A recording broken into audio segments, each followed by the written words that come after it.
মাসির বাড়ি এসে আমার ছেলে তো খুব খুশি, ওর এই ঘরটা পছন্দ হয়েছে। মাসির নতুন ঘরে এসে দেখো দাদার কটা খেলনা নিয়ে খেলতে বসে গেছে। আর দাদার ঘরটা কত সুন্দর সাজানো, দেখো কত খেলনা রয়েছে। তো এইগুলো সব আমার দিদির ছেলের খেলনা। আজকে এসেছি আমরা দিদির বাড়ি। তো দেখো এই যে হারিকেনটা দেখালাম, এটা আমাদের চারমিনার থেকেও আমার হাজব্যান্ড কিনেছে, তো আমাদের সেখানেও আছে। তো আমি দেখাচ্ছিলাম, ওই জন্য দেখো কত সুন্দর।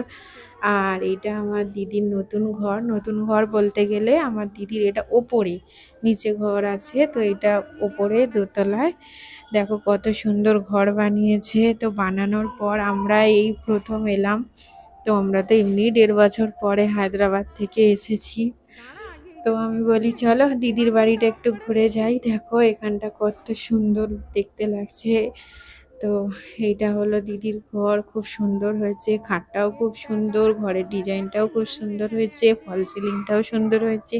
আর আমার সব থেকে ভালো লেগেছে দরজাগুলো, তো দরজাগুলোও খুব সুন্দর হয়েছে। আর এখানটা দেখো ব্যালকনি করেছে, খুব সুন্দর, ব্যালকনিটাও বেশ সুন্দর হয়েছে। এখানটা একটু হাওয়া খাওয়ার জন্য জায়গা করেছে। আর আমার তো খুব ভালো লেগেছে ঘরটা। চলো তোমাদের পুরো ঘরটা এবারে ঘুরিয়ে দেখাই, পুরো ঘরটাই।